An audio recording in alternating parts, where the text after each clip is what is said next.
get everything started. Welcome to the webinar today. And today we're going to be doing something a little different for those of you that have been on these webinars before. It's a lot of chatting and kind of venting and things like that. So we've taken your vents and your chats and all the information you've told us. And what we're going to be doing today is a little different. We know that with talent management, one of the hardest parts are the 70-20-10s. We know that supervisors can have a hard time making the development plans and sometimes aren't sure whether their development plans that they're making are really good, you know. And so what we've done today is come up with an exercise that we'd like you to do. As it states, this is going to be on program and project development. So we're going to be working on a 70-20-10 on program and project development. So what I asked everyone to do is your talent management coordinator or exec or assistant exec should have gotten an email from me with a handout.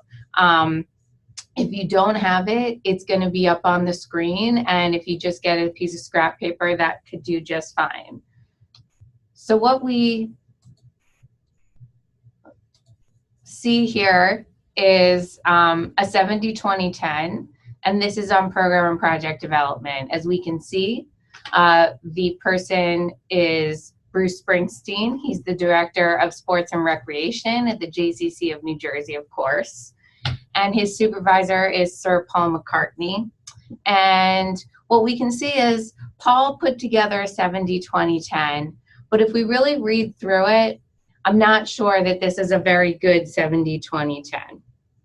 So we can see experience-based assignments, personally observe and track progress of new programs, adjust programs to, appropriately to maintain the bottom line objectives and department goals, anticipate the 2018 shifts and prospects for new programs. So that's all the experience-based assignment portion.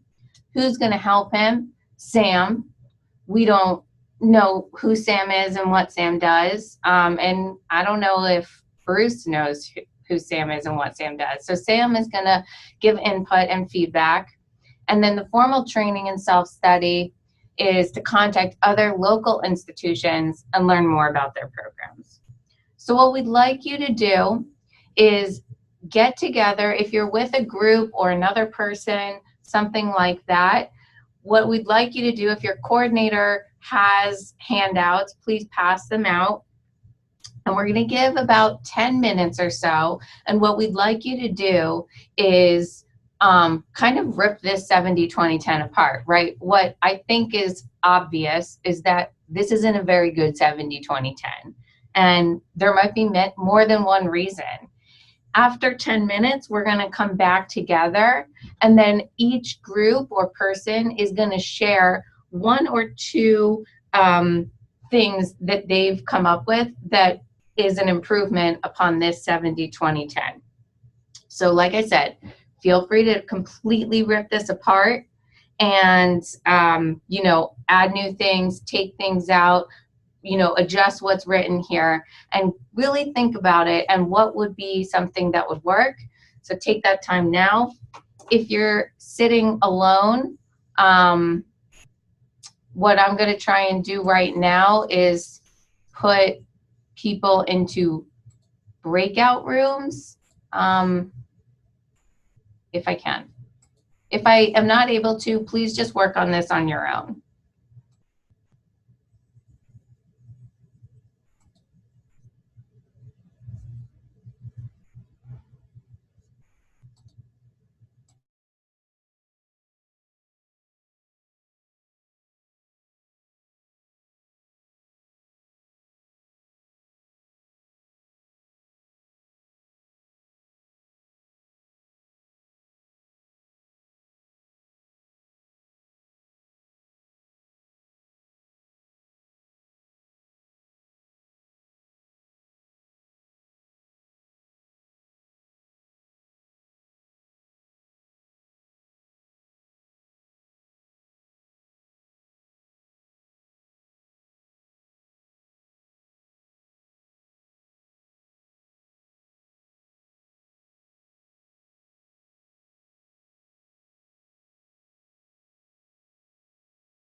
Okay, so I see some of you just joined us and might be confused as to what's happening right now.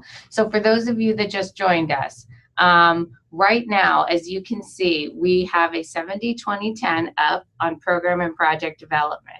What I'd like everybody to do is take this and revise it. Come up with some original ideas, change what's written here. What we can see here is not a very good 70-20-10 for multiple reasons. After we have about 10 minutes or so, we're going to come back together and we're going to call on each of you, and you're going to give one or two of your best ideas for ways to improve this, and we're going to work on it all together. So like I said, and unfortunately, I'm not able to group those of you that are alone. I can't put you into rooms together. So please just work on it on your own. And, we'll still be able to get valuable information from everybody. So, yeah, keep working, and we'll check back in a few minutes.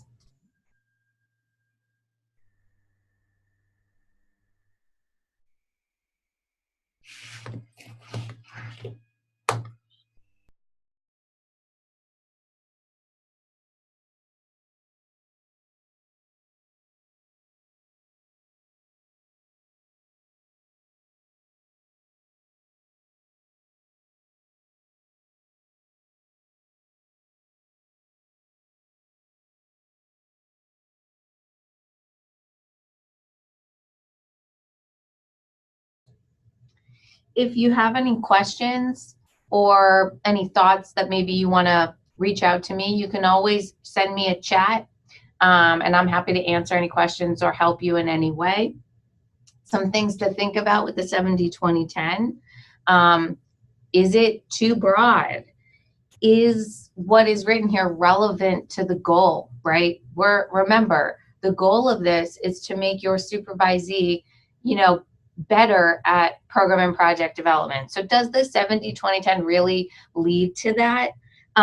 What doesn't look right? What doesn't feel right? What needs more explanation? What's too vague? These are things to think about when you're coming up with some better ideas.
It looks like people are starting to wrap up a little, I'd say let's do another 3-4 minutes, and then try and finish up. It's okay if you don't have it fully flushed out. We just really want to improve what we already have.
Hi, everyone. This is Joy from JCC Association. Thanks so much for joining the call. Can you just send us a private chat and let us know if you've completed a whole bunch of your conversation, if you're ready for us to come back as a group? Thanks.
Okay, so for those of you that aren't done, if you could just, wrap it up so that we could move on to the next part. And, we just want to emphasize the 70%, the 20%, the mentoring aspect, it's important, but that's going to be very individualized to each JCC. And we know that the formal training and self-study, the 10%, also important. But what we found when looking through 70-20-10s of people in the program is that the 70% is obviously the most important part, because that's really where the training is happening. And B, that's the area that we can really focus on and work together on to try and improve and come up with some good examples of, you know, how this could be better. And so if you're not done with your 70-20-10, and especially if you're doing the 20-10 part, you can just, you know, stop working on that, especially if you've had the 70 done, and, you know, we can move on to the next part. If you are done, let either myself or Joy know, and we will move on.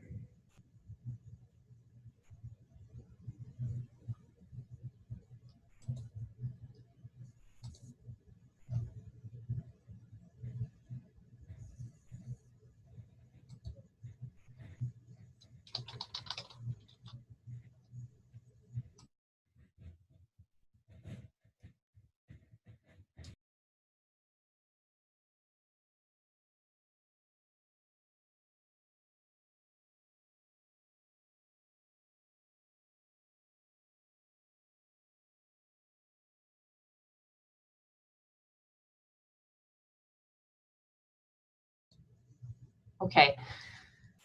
So now what we're going to do is I'm going to pull up a blank 70-20-10, and with the help of Joy, she is going to go around and call on each of you. If you're in a big group, if you could just pick, you know, one person to be your representative, she's going to call on you and unmute you. And if you could tell us one or two parts of your 70-20-10 that you know, think are excellent, and what I'm gonna do is be typing them into the blank 70-20-10, and that way everybody can see it, and we can, you know, basically come up with a really nice 70-20-10 together. The other thing would be great if when I unmute you, tell us who you are, and we can see that there's groups of people, but I can't really see how many people. So if you could tell us which JCC you're from and how many people you're sitting with. And it's okay if you're alone, that's okay, because we're going to have lots of group learning here. So let's start with the group that's with Michael Glasson. Who is that? Oh, okay. So am I unmuted? Yes, you're unmuted. Can you talk loudly and tell us who you are and where you're from? So I'm Carla Pardini, and I'm with Michael Glasson, Andrea Alcabes, and Victoria Brunet. And we are on the executive staff here at the IJ and Janae Wagner Jewish Community Center in Salt Lake City, Utah. Right. So what did you speak about? What did you talk about when you were talking about recreating this 70-20-10 plan? Well, we just talked about, you know, the importance of how it not be as vague or left wide open like it is. And so some of the things we talked about in the 20% were that, you know, we would be more specific about how we connected with Sam. So it would be that we're meeting with Sam, who's the director of programming, and you're meeting with him on a weekly basis for the next, you know, 8 weeks or 10 weeks, whatever it is that you decide your details are. That you also then put in what not only what the employee's role is, but you put in what the mentor's role is.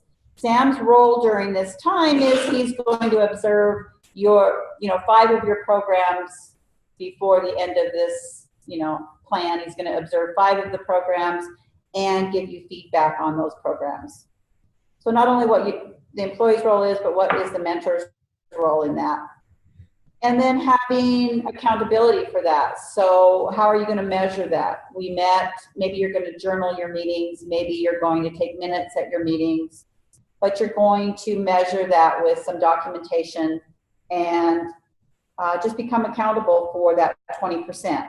And if the feedback is positive, what are you going to do with that feedback? And if the positive is constructive and there needs to be some changes, when will those changes take place and what will that summary look like and how will that change? So if everything's perfect, great, but if everything still needs work, then you will measure that and say, okay, you know, our enrollment was low and we're going to get that enrollment up next time, or our numbers were low at this program and we're going to increase that. Here's how we're going to do it for the next program or the next sports activity or whatever it is. We're going to increase the amount of children that join. And just be a little bit more specific on the bottom line and how to measure that and be accountable for it. That sounds like a great discussion and really good points for us. One of the things I really liked was the role of both the supervisor and the supervisee being outlined, and that's a really great point. Thank you, Carla, and Salt Lake City for that great work. Okay, let's go to the Bender JCC in Greater Washington. I'm going to unmute you as soon as I don't know why I can't unmute you. Can you unmute yourselves?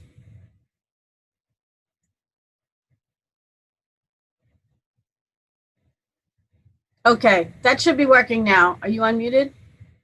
Yes, can you hear us? Okay, someone at the Bender JCC, we need to hear you loud and strong. If you're not close to the screen or the microphone, you might need to move up or have somebody that's closer speak to us. Tell us what you talked about. No. But okay, I guess I will do it. Can everyone hear me? It's a little low, but let's try it. Hold on. Tell us who you are, what JCC, how many people are in the room. It looks like a lot of people, which is great. We have about 15 people here at the Bender JCC in Greater Washington. We talked, now 12, I'm sorry. So we talked a little bit about the formal training and self-study, as well as the experience-based assignments. The one that was there for formal training and self-study, about talking to local institutions, that could also go into the 20%. Who will you ask for help? Like, yes, you're also wanting to do it as well, but it's also an asset that you can go to. Experience-based assignments, we had talked about, obviously, as Salt Lake City had said, them being extremely vague and absolutely having no accountability. I unfortunately don't have the old one up in front of me. I had the notes taken. You remember what was there? No. Okay. Great. Thanks. Thanks, guys. No, it's the one that she had up. Is there a way to bring that old one back up? My notes got taken away. Okay, we're working on it. Okay. Technology. Yeah, I know, right? Okay. There you go. There we go. So we talked about the personally observed track progress of new programs. That's all well and good, but if you don't have someone else to look at, to like bounce ideas off of, like for example, I may think my programs are fantastic, but I'm just one voice and I am an extremely biased voice. You need to go to other people, have more people talking with you about those programs to make sure that they are still viable, which then will tie into adjust the program is appropriate to maintain the bottom line. That's fantastic. If it's not a viable program, you don't want it around anymore. You want to develop programs that maintain what you want to keep going, but that also people will show up for.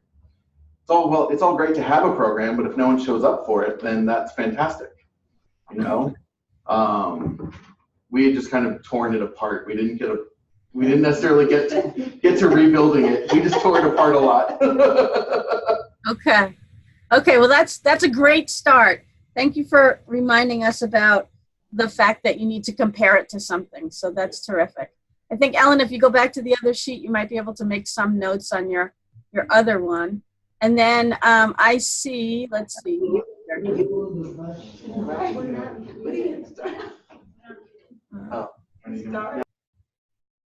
Okay, and now we've got Steve from Portland, Oregon. Are you there? You're unmuted. Can you hear me? Yes. I'm Steve Albert. I'm the executive director of the Middleman JCC in Portland.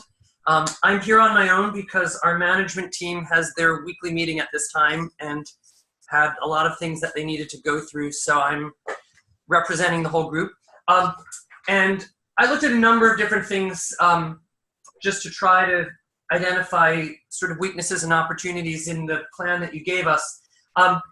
in the experience-based assignments, there was something that I liked about the last one, this idea of anticipating shifts and prospects, and that's something that we're doing a lot of and that I encourage my managers to do.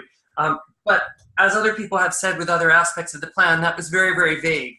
And so I think you need to talk about what specifically are you trying to address? Are you seeing an increase in membership? Are you seeing a shift in demographics? Are you seeing an increase or a decrease to your budget?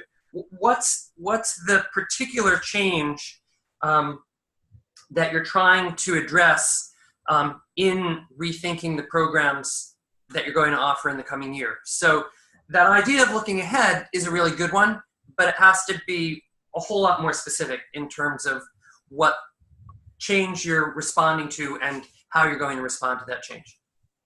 Good. Thank you, Steve. Great point. Thank you for coming on, even though there's another meeting going on. We really appreciate that too. No problem. And I also think that when we talk about this, the whole idea of the 70-20-10 is to make it easy baby steps and make it attainable and something somebody can be successful at.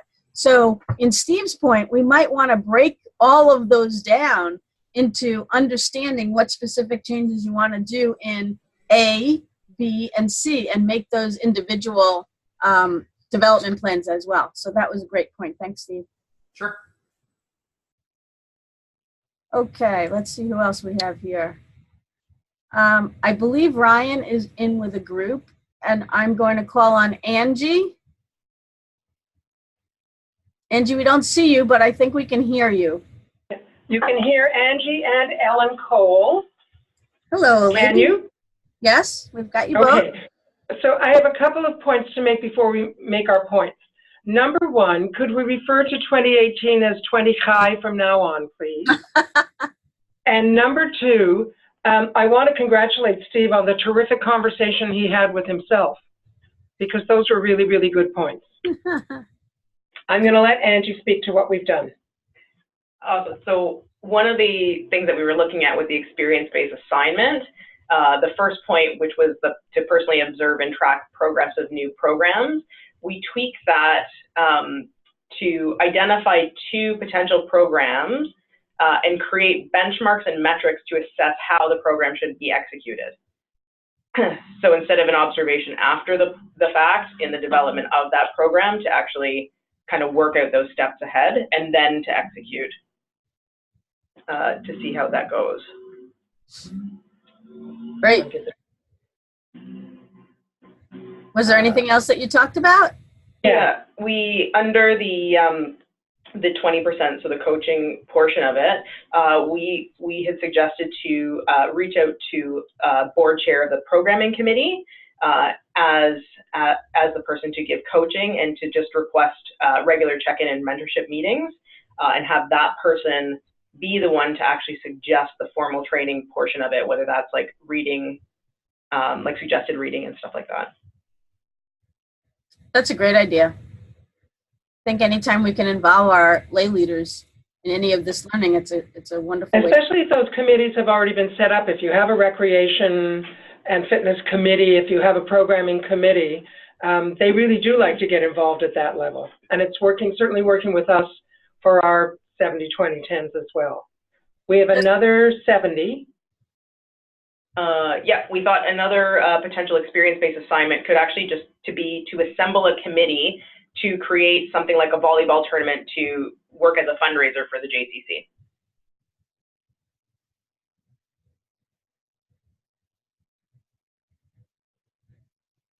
And who did you plan on having be on the committee? Is it up to the person who's this development? Yeah, we did.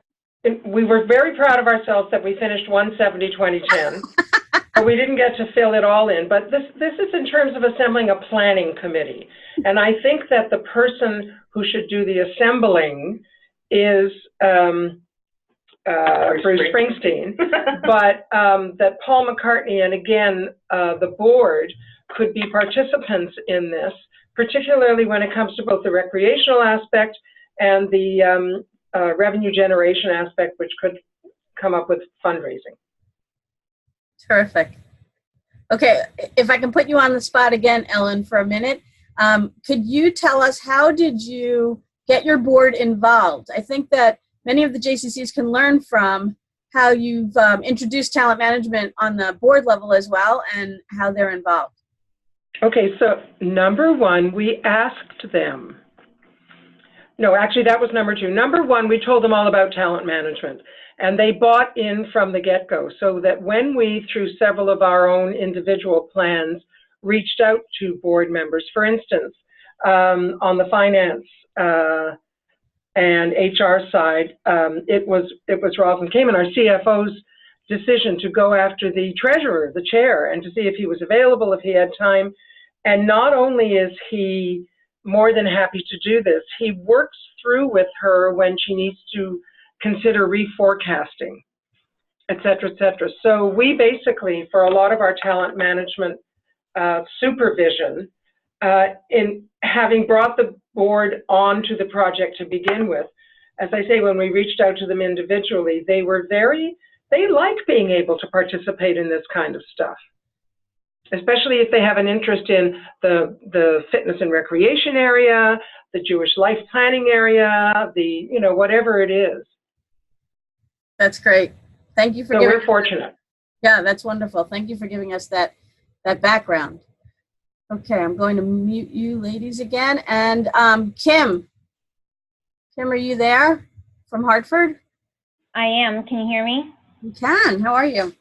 Great. I'm good. How are you guys? Good, thanks. Good. Are you with a group of people or by yourself? I'm by myself today. I don't know what everyone else is doing. It's the new year. They still might be on vacation. Okay. So tell us what you thought about. I kind of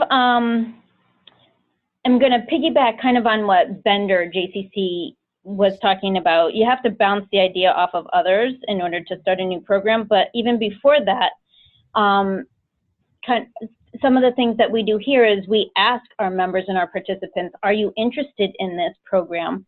And if you are, we would be more than happy to put it together.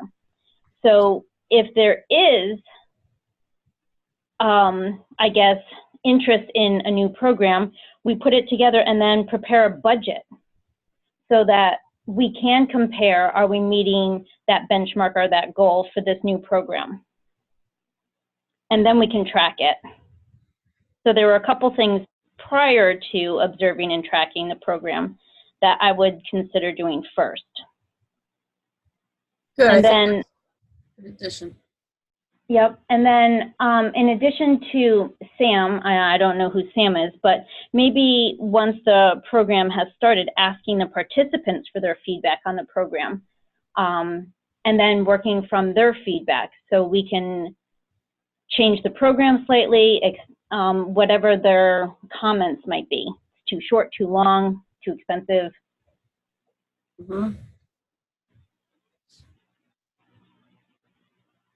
Okay, that's all good stuff. Thanks for telling us about that. Okay, let me just scroll through all of these participant files to make sure that I got everyone. Denise, I see you raising your hand. You were like sort of under the fold there. There you go. Hi, Denise. Hello, how are you? I'm good. Who's in the room with you? Jennifer Selko, who's our Director of Jewish Life and Learning. Great. Hi, Jennifer. Hi. So we chatted about a few things. So we had talked about that the 70% experience-based assignment should really be to plan a program, and each of the experience-based assignments should reflect a singular aspect of the program. So we had talked about evaluating previous programs, assessing the needs of the people, setting goals for what this new program would look like, having to go through the exercise of writing a budget, and sitting with someone in accounting, the CFO, to make sure that the budget was feasible. We talked about a step should be like thinking about how we can integrate other departments into this program, designing the program, and then closely watching stats and registration to determine how else you should market or recruit for the program. That's great. Anything else you wanted to add? We're good. What'd you say? We're good. Okay. That was everything. Okay. All right, so Ellen, do you want to do a recap? Sure. So as we can see here, you know, a lot of great ideas. Just to run down some of them, so comparing this new program to others that already in existence, observing those older programs and seeing where there's room for change, identify 2 potential programs, creating benchmarks to measure the program against them, assemble a planning committee to create a volleyball tournament, which would be a fundraiser for the JCC. Ask members if they're interested in a specific program, prepare the budget for this program, evaluate previous programs, see, that's come up a couple times, assessing the needs, also come up more than once. Feasible budgets, obviously very important to have a feasible budget. And then in terms of the 20%, rightly people pointed out it was very vague. So meeting Sam on a weekly basis for something like 10 weeks. Identifying what Sam's role will be.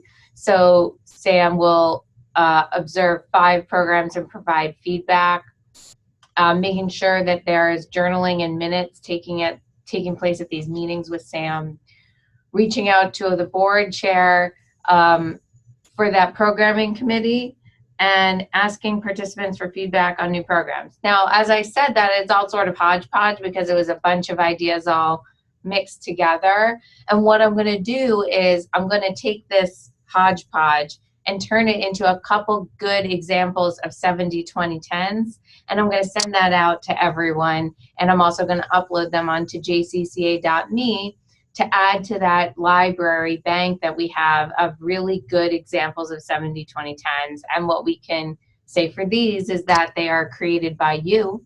And so, pat on the back for some really good work.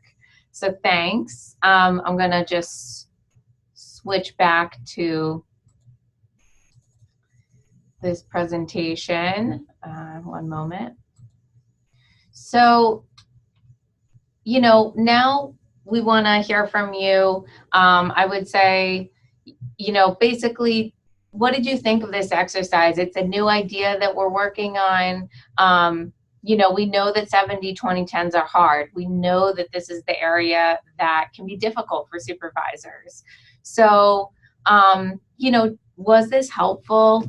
And I would say if it was helpful, what are some other characteristics that you would like to see us run another one of these on? If you just want to put it in the chat, that would probably be easiest. But I'd love if people wrote in, I can just read out some of the other, if you have thoughts, some of the other characteristics that could be good for this. Where are you having a hard time? Is there a specific, trait that's difficult for you to work on with your staff?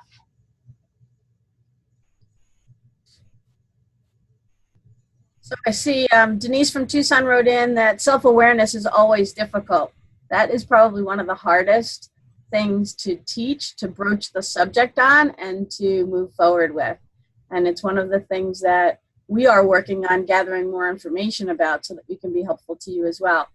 If there's anybody that feels that they've done a really good 70-20-10 on the topic of self-awareness, please highlight it or send it to us. That would be great.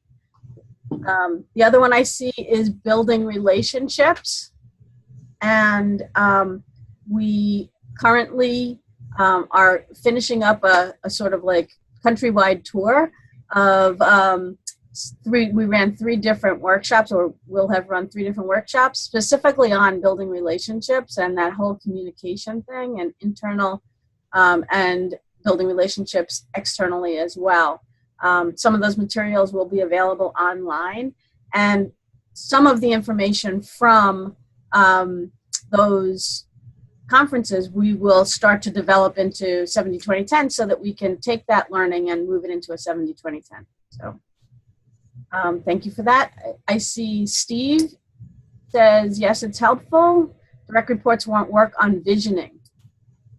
That's also one of those sort of things that we usually don't teach about. So if anybody, thank you, Steve, for raising that.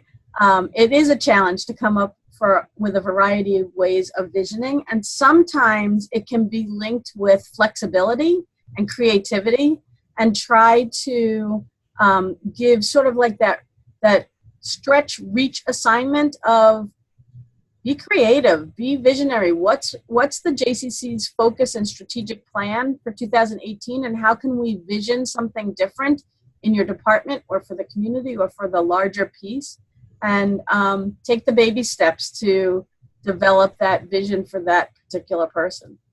That's a good one. Anybody else have any suggestions for, or let us know if this was helpful? At least it starts the conversation. I see there's a lot of people at the Bender JCC sitting around. Hopefully this was able to start your conversation. What do you think are other 70-20-10s that you're getting hung up on? I've unmuted you, so, no, I haven't. Ellen, you might have to do that unmute for the Bender JCC. Okay, they are unmuted. So what are some of the things that you're getting hung up on in developing your 70-20-10 plans?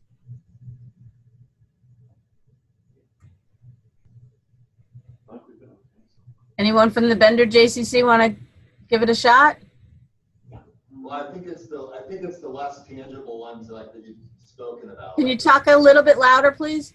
Come down. I think it's the ones that you sort of hit on. It's the ones that are, don't have necessarily an apparent sort of skill or, tangible sort of example, like we talked about self-awareness and visioning, and those are the harder ones, the ones that are, where it's a very specific skill. I think those are a little bit easier to sort of come up with a plan, but the other ones are almost more like sort of, personal traits that someone has in and out of the office that you want them to, to develop. And I think those are the hardest ones to actually come up with a plan, rather than just saying, okay, like let's catch them in the moment when they're being self-aware or not self-aware. Right, that's a very good point. And oftentimes I think that with staff who are either not self-aware or aren't creative or don't have that ability to be visionary, sometimes we think that they're not thinking of those things. And unless we're having the conversation with them, we really don't know. And so I would suggest for things like visionary or creativity, let's start those conversations about, well, what do you think? Let's plan something together, or tell me your ideas. This is a brand new year. Let's start, being a little bit bold and inviting our staff to tell us what their visions are, or how they want to be creative or flexible with whatever they're doing. As far as self-awareness, that's really something that comes into play in a lot of supervision and is often skirted because we don't want to hurt somebody's feelings and we feel badly, and how do you tell them about things? But if we take it away from the personal and we make it actionable, then we might be able to catch them doing it right and be able to point out when they're not necessarily doing it right, and whatever their thing is that they need to be self-aware about. So thank you for raising that. I appreciate it. I see a note that says that in Toronto, we're having more of a problem with execution versus creating the plans. I'd like to unmute Angie, and can you talk a little bit more, or Ellen, can you talk a little bit more about that? Well, there's a lot of transition going on here am I unmuted? Yes. Okay. So we're going through a lot of transition at the Miles Nadal JCC, and it's a matter of finding the time. So the check-ins have been happening, and actually, to be fair, for many of them, a lot of the first quadrant, the 70s, have been begun, but they're not necessarily meeting the timelines that we said would be done by October or by January or things like that. So we know it's a matter of encouraging, but sometimes you also have to let it go and say, I know you've got too much on your plate to be able to do this right now. Mm-hmm. And then can you go back and set a new timeline? Oh, for sure. Okay. I just don't want it to be the kind of thing where, oh, we're not doing that anymore. No. And the fact is that most of them have started. It's a matter of moving on to the 20s and the 10s. And in some cases, I'm happy to say that a lot of it has been finished. That's so wonderful. It's only a couple of things, but it's when people get overburdened and it becomes problematical. So what we actually tried to do in most instances when we created the stretch assignment was to make it, as Paul McCartney and Bruce Springsteen tried to do, part of what they're doing anyway. Not that it's an extra assignment, but a stretch within their portfolio, as it were. Wonderful. So for instance, with someone, it was creating a strategic plan. Well, that's happened. And it happened working with the board and working with the staff and doing all of what was connected to that. And on the fundraising side, they created, or she had an idea to create a campaign to have the staff contribute to our new pool. And the way she incentivized them was by saying that Ellen Cole would match all their donations. Guess what? They ponied up. So that one worked too. So, I mean, we were trying to be creative within your portfolio, but to come up with something that would require additional commitment and time and creativity. Right. Yeah, and the ones that are a little bit outside of that employees every day, we've had more success with the ones if the supervisor has been doing regular check-ins. Like, it is actually part of the supervision meeting to say, okay, now we're talking about this for 20 minutes.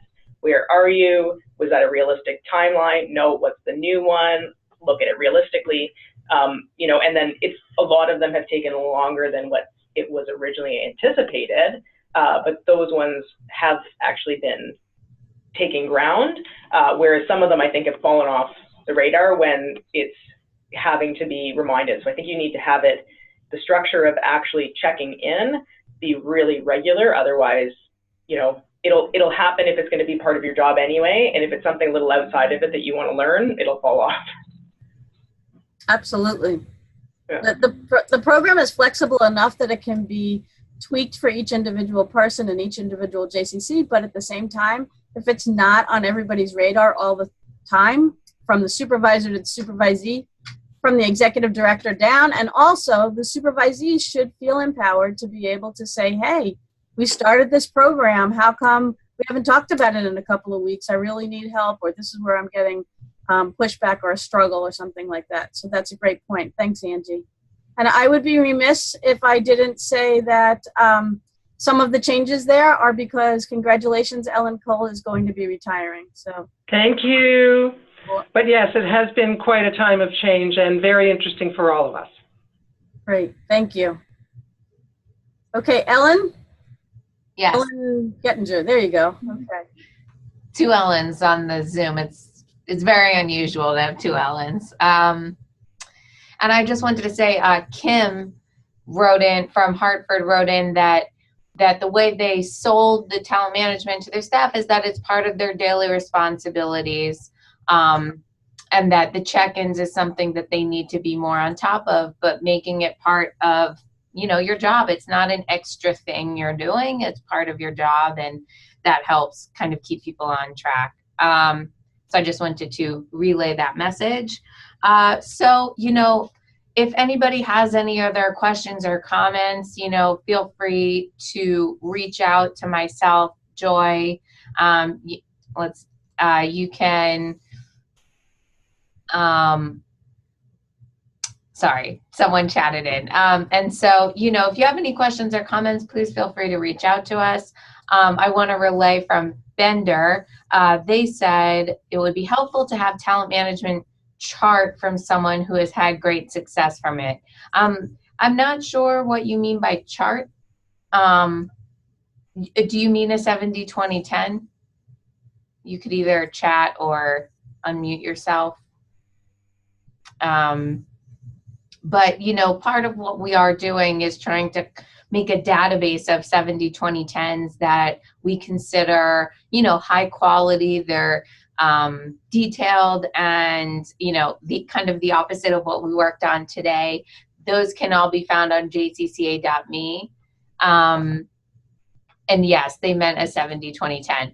So, you know, as Joy said, if you have a 70-20-10 that you think is like top notch, please send it my way or Joy's way, because we're always looking for more really good examples. You can also feel free to send me really bad examples. I'm always happy to work with anybody on, you know, helping kind of buff them up and make them more robust. And yeah, that's about it. You know, we really want to help you. We want to make this as a success. And that's what we're here for and here to help you do. So please reach out, please be in contact. And if you know, need anything, email us. And yeah, that's it for today. I hope you found this helpful and useful. And we'll be trying to do more of these soon, maybe on self-awareness. So look out for that in your email. Have a great day, and we'll be in touch soon. Bye-bye.